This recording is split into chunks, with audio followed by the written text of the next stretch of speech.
Hello everybody, welcome back to Dominions 5. We're continuing our playthrough of as LA Man. This is round 1 of the tournament. It is turn 45. It should be. Yes, turn 45. Last episode I had left the status of our diplomacy in a bit of a cliffhanger, I believe. I'm now a few turns into the future. And that's a problem when I can't record these turns right on the turn that I do them, is I lose track of in time when exactly, what negotiations took place in terms of diplomacy. But as of right now, there's nothing too special happening between myself and Tianchi. And I am continuing. I have already basically made this agreement with Patala. At least that's what we've negotiated. I mean, it's Machiavellian diplomacy. We could always backstab each other. But I think the other players... See, here's the thing. The other players from a while ago were very eager to team up against Patala. In particular, Atlantis and Ulm were talking a lot about that. Tianchi was still fighting Midgard, I was still fighting Satis. Now, we're wrapping up these wars, so theoretically we could all gang up against Patala. But the diplomacy in this game is a little weird because second place is also a win. So I think their approach is incorrect. It doesn't matter if Patala finishes first, as long as when they do, you finish second. And right now, Atlantis is the threat, because Atlantis has 2 thrones. So if for example, if Patala conquers me, obviously I lose because he conquers me. But if he takes another throne, like let's say he takes this unclaimed throne, then Atlantis wins. Now, if Patala invaded Atlantis and won the game like this, I would be tied with him in terms of thrones. So my priority right now has to be to go secure this throne. If I was Atlantis, then I would be doing everything I could diplomatically to have Patala just go attack me. Like I would team up with Patala against me. And the player playing Patala basically told me that he had even offered that to Atlantis, and Atlantis for some reason refused. And I don't quite understand, because that seems like the obvious winning move. Yeah, that's just weird. Now, if I'm Tianchi, I need to get thrones, and I need to get thrones fast. So I think this is an obvious target, right? But even so, there's a risk. So there's a remote possibility that Patala has like a crazy gateway type of army, or they could teleport a few thugs with Astral or Cloud Trapeze them onto here and successfully take this throne and then claim it. That would be tricky, but it's theoretically possible. If he does that, the game ends and Atlantis wins. So if that's the thing that Tianchi is really afraid of, he needs to go and, either secure this throne, or he needs to go and attack Atlantis to get one of his thrones. If he only secures this throne, it's not enough. But if he attacks me and gets this throne and then also secures this throne, then he's in second place, and his other scores might be high enough that he can contest Atlantis. So Tianchi has to either attack Atlantis or me in order to win, in order to not lose if Patala is about to win. Alternatively, if he fights Patala successfully, if he takes one of Patala's thrones here, then Patala is no longer in a winning position. They're in the lead, but they're not going to win, and then we're guaranteed that the game goes on for a while. So it's also in Tianchi's best interest to collaborate with perhaps me and perhaps Atlantis to try to fight Patala, right? So I think for Tianchi that's a tough decision to make, because that option where we all collaborate to take on Patala extends the game, and maybe Atlantis feels he's behind and he needs time to rebuild, to grow, to be able to get enough thrones to come in at least second. The other alternative, which is maybe attacking me or maybe attacking Atlantis, is a much more like sprint to the finish line. And he might be feeling not quite up to it just now. Anyways, let's go through this turn. We actually capture Cetis this turn. This is the final battle of this war. We don't have a huge army here, but it's going to be enough. We've cast Arrowfend on the first turn, sorry, so that these guys on the walls won't give us any more trouble.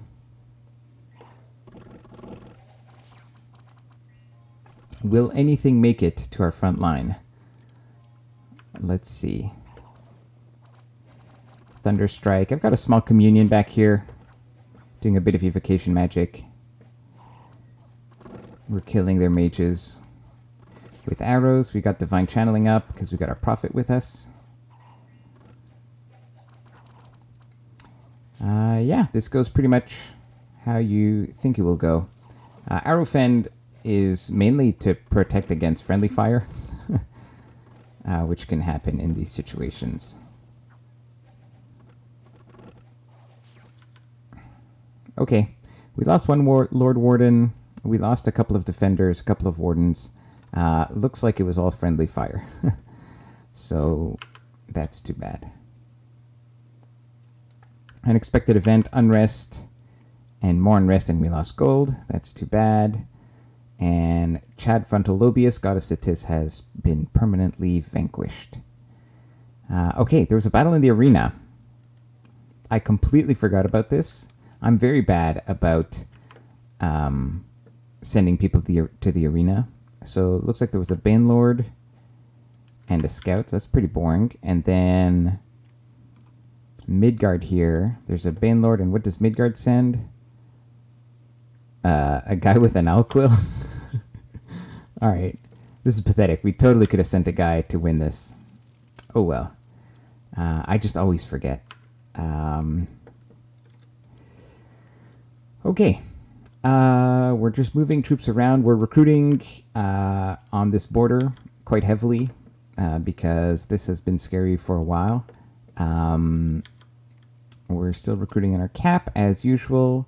The main logistics thing that we are doing here, a couple of things. We're recruiting some of these H1 priests. They're inquisitors. They're very cheap, just to help buffer our dominion. And now we're moving this army in position here, and our priority is to go get this throne. We're going to take over this underwater province with the rest of our shamblers. And let's see, are we forging anything special here? We are forging what is this? A storm spool. And we're blood hunting here. This is to be able to forge a bloodstone, the second earth booster. Got armor of knights, black steel helmet, cornucopia, lightning rod. So this is to get a second corpse construct summoner up and running.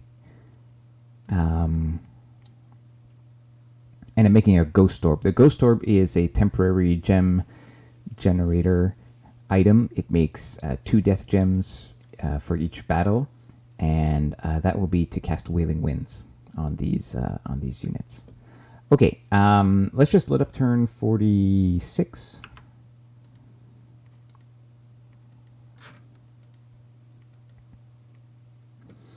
And see what is what. Okay, any battles first of all. Underwater, we lose a couple of shamblers, but we take over that province. And that's all there is to it. Okay, we found 2 magic sites in Kolnoth. What did we find? Oh, this is weird. Yeah, we find a mineral cave, and then we find like a fortress. Okay, we'll take it. So we got a fortress. I've decided I can't afford to be building mages everywhere, so I'm not going to bother to build a lab, but I'll build a temple because we do need, our Dominion is there's a lot of Dominion pressure coming from Battala here. So we're going to build a temple, and we'll use it to recruit priests if we need to. Anything else? Oh, Dire Portent. This was part of our plans here.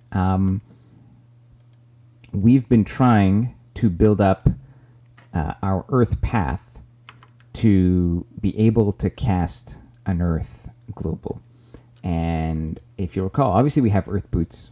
We have a Ring of Wizardry, so that's 2 boosters. We also... Is it this turn or next turn? So we want to build a Staff of Elemental Mastery. But to do that, we're going to need like Air 4, Earth 4. So Wizardry will boost us in 2 paths already. But this guy only starts at Earth 2. So for example, we could do it a couple of ways.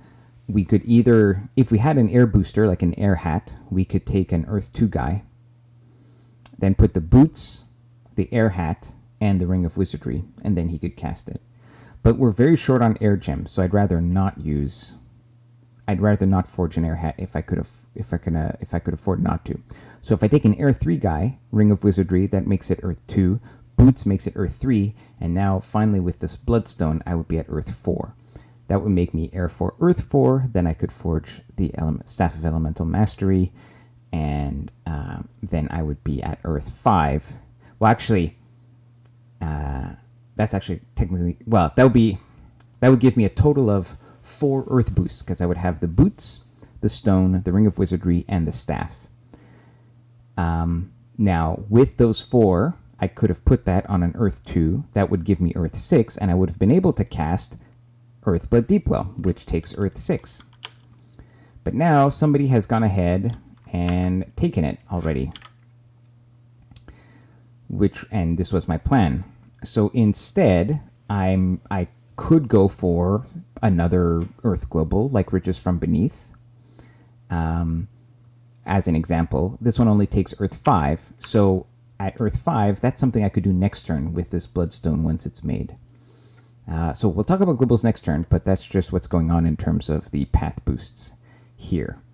I don't think there's anything else too out of the ordinary going on. I guess we're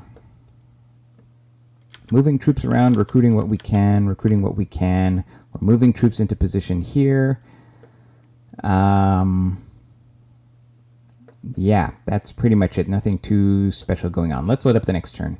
That was turn 46.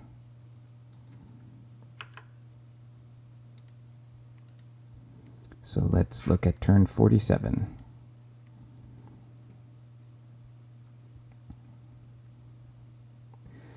Okay. So finally, there was a battle at Midgard. And this is the final battle. And there's nothing left. All right, nothing to watch here.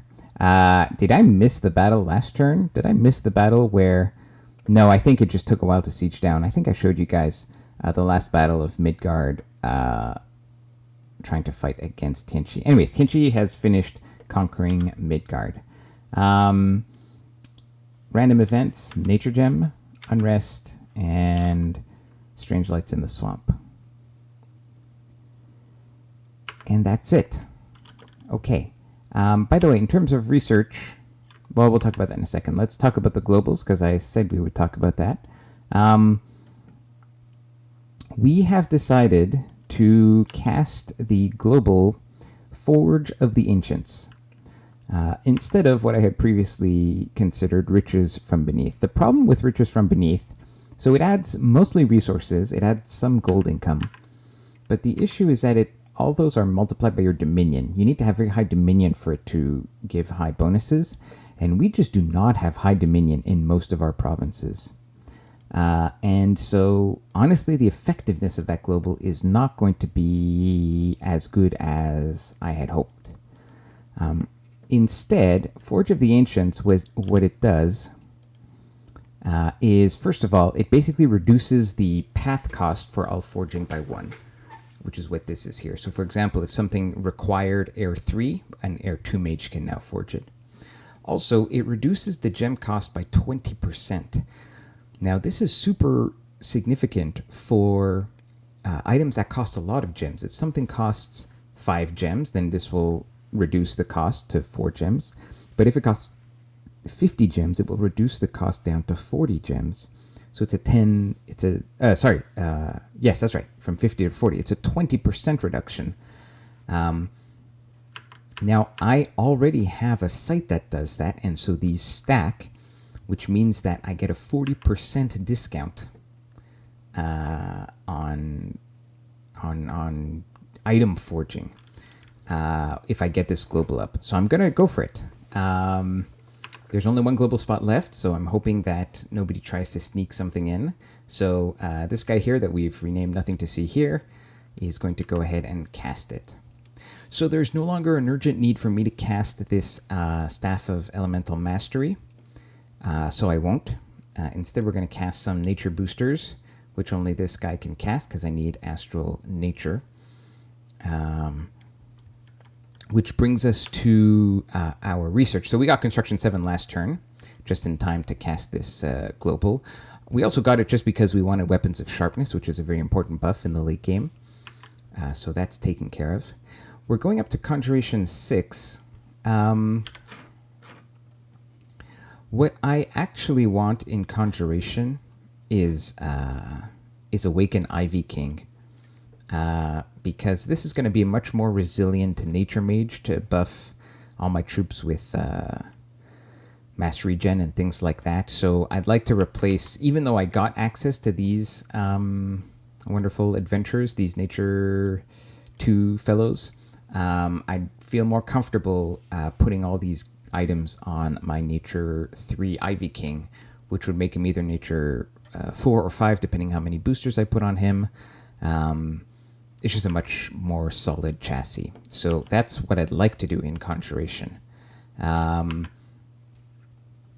in the meantime, we're preparing a few kits because I'd like to have... Right now I have sort of two main standing armies. I've got this main army up here, and then I've got this main army down here. And what I've started to do is I've started to move some troops back over here because at this point... there might be tensions with Tianqi. Now, we still have a nap, but Tianqi has publicly announced that he wants to go for this throne, and I replied that I also wanted to go for this throne, so we might bump. We might end up fighting, and if we do, I need to be in a position to defend this throne, so I'm starting to make another army that's going to coalesce around this province. And... obviously, I've got all my major battlefield buffs covered. I've got Fire, Astral, Earth, Air in my communion, but Nature is something I don't have, and so I have to distribute one of these mages everywhere. So you see here we have Juna with Nature Gems and a Cornucopia, and she's already scripted for Mastery Gen and later Relief. But we need to wait one more turn before we can attack this throne.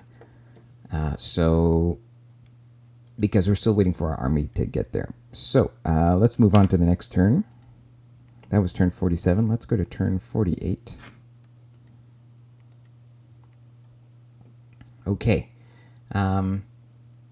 We cast Forge of the Ancients. That worked. Now, there's a battle in Ghent, and this is the throne. And you can see here that Tianqi, I believe knowing that I was ready to take the throne, felt that he had to try something on this turn. Otherwise, and if he got it, great. And because if he waits another turn, then I'm going to be moving in to take it. And we have a nap, so he would have to bump me. And here he's just trying to get in as fast as he can. So what he has come up with is the most powerful SC, the Lumber Construct. So Lumber Construct has 70 hit points. It has Blunt Pierce Resistance, a bit of Cold and Poison. It is a magic being. It is inanimate and mindless. So unfortunately, that means it can't really take regeneration. But the way to maybe heal itself, that it could heal itself, would be with like a Wraith Sword or something like that. Or an Anathema. I think it's Athaman, not Anathema. Anathema is an actual word. Anyways, he doesn't. He's got a Vine Shield and a Frostbrand, which is a totally legit kit. He's got 29 protection with his Black Steel gear. Now, this army here does a lot of poison and fire damage. Fortunately, he's got 2 fluffers, and they've got water gems. So let's see what they do.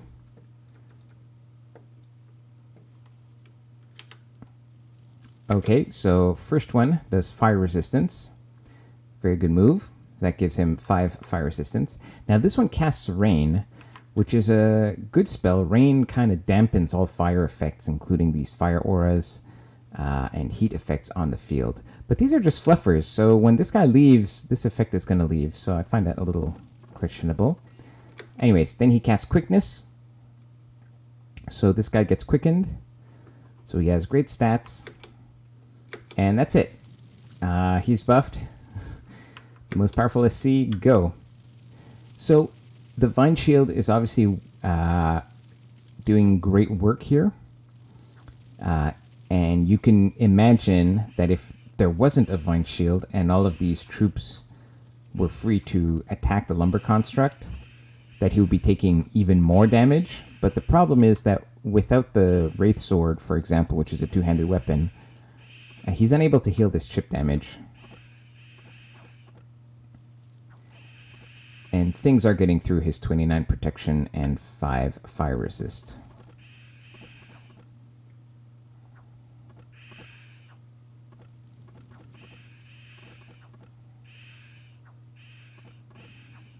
Just a little bit of chip damage every round.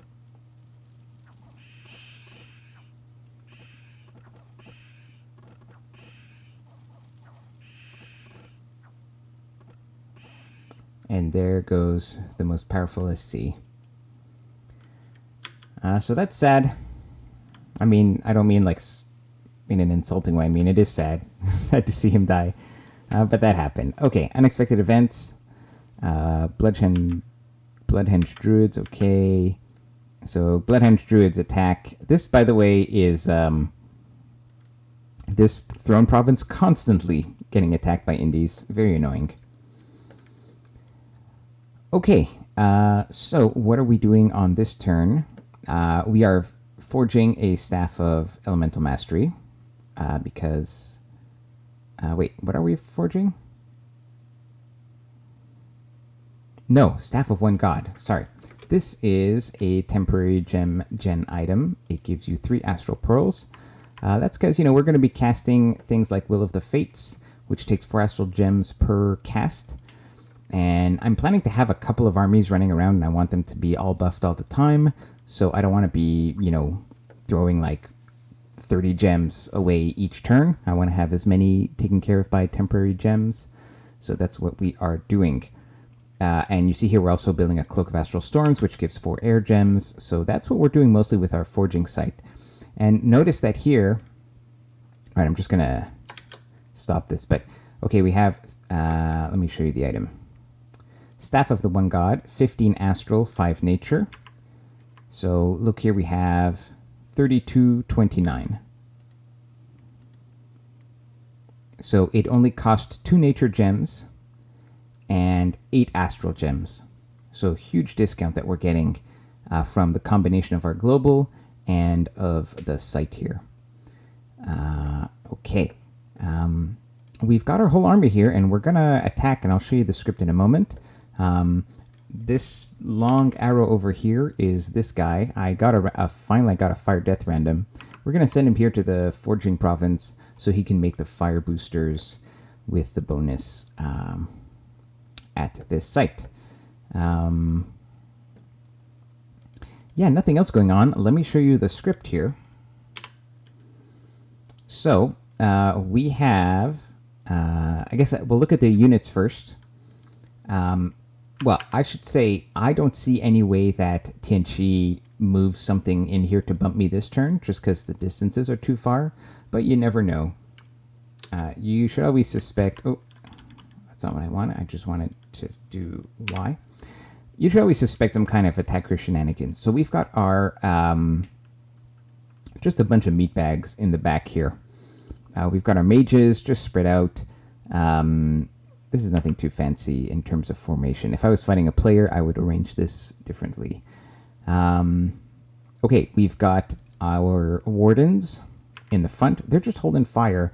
I don't want these guys to get up and fight in melee. I don't want to risk losing any of my troops. Same thing for this line of defenders and this line of defenders. They're just on hold and fire. They are also literally in a line. They're in a double line, in fact, so they're pretty densely packed. Again, because there are no like thunderbolts, there's no reason against this group of indies to be spread out. Behind them, we've got two balls of ball of crossbow here, small ball of longbow in here. These are just leftover troops. We've got our archer wardens back here with bows of war or whatever else they happen to find lying around. And in front, we've got a small pile of corpse constructs. And their job is just to go out in front and hopefully not die. But, if they die, they're corpse constructs. They're mindless, I think, right? Yeah, they don't care. They don't know. Let's look at the buffs. So we've got a communion going. We're doing with our prophet, divine blessing, divine channeling. We are doing fire fend, obviously. We are doing arrow fend right off the bat, and then wind guide later on. Mass regen relief. I've put in poison resist just in case, because these troops also do poison damage. Flaming arrows. And then I've got one earth dude doing weapons of sharpness. I think we've got another one. No, we've got another earth dude doing strength of giants. And then we've got fog warriors. And that is pretty much all the buffs. The only thing we're not doing... Oh, and we're doing wailing winds. I'll talk about this in a second. The only one we're not doing is mass protection. For obvious reasons, because it causes fire vulnerability. Honestly, I think in this fight, it's probably about even whether that would be an advantage or a disadvantage. We're just not going to do it. I think we have enough protection as is. Wailing Winds here, we're doing it with a communion, thanks to the Crystal Matrix. But we don't want... So one thing that can happen is that this mage could start casting death spells off script. And we don't want that to happen, because that'll burn out our communion easily. So we've given her a crossbow, and after she's cast her spells, she's just going to fire the crossbow. So that way it won't risk burning out our communion. Okay, that's going to be it for this episode. Next time, we'll start with this battle at the throne, and we'll take it from there. See you guys then. Take care.